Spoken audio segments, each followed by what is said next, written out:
بسم الله الرحمن الرحيم تبارك الذي بيده الملك وهو على كل شيء قدير الذي خلق الموت والحياة ليبلوكم أيكم أحسن عملا وهو العزيز الغفور الذي خلق 7 سماوات طباقا ما ترى في خلق الرحمن من تفاوت فارجع البصر هل ترى من فطور ثم ارجع البصر كرتين ينقلب إليك البصر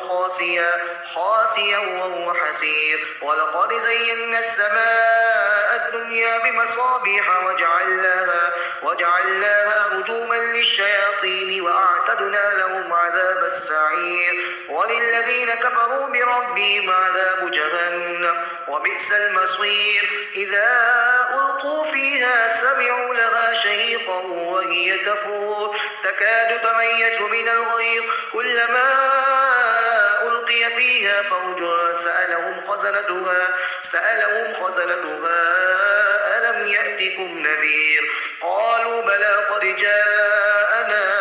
نذير فكذبنا وقلنا ما نزل الله من شيء إن أنتم إلا في ضلال كبير وقالوا لو كنا نسمع أو نعقل ما كنا في أصحاب السعير فاعترفوا بذنبهم فسحقا لأصحاب السعير إن الذين يخشون ربهم بالغيب لهم مغفرة وأجر كبير وأسروا قولكم أو اجهروا به إنه عليم بذات الصدور ألا يعلم من خلق وهو اللطيف الخبير هو الذي جعل لكم الأرض ذلولا فامشوا في مناكبها وكلوا من رزقه وإليه النشور أأمنتم من في السماء أن يخسف بكم الأرض فإذا هي تمور أم أمنتم من في السماء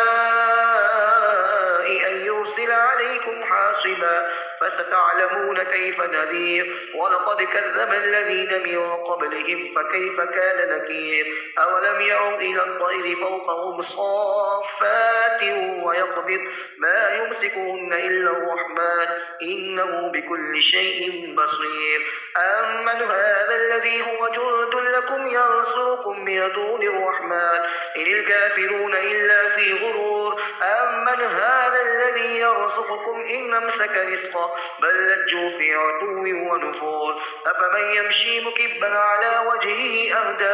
أمن يمشي سويا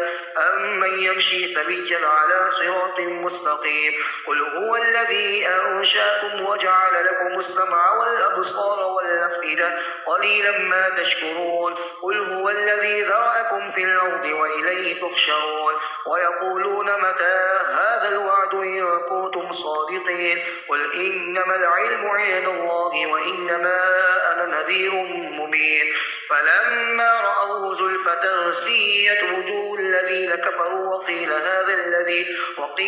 الذي كنتم به تدعون قل أرأيتم إن أهلكني الله ومن معي أو رحمنا فمن يجير الكافرين من عذاب أليم قل هو الرحمن وآمنا به وعليه توكلنا فستعلمون من هو في ضلال مبين قل أرأيتم إن أصبح ماؤكم غورا فمن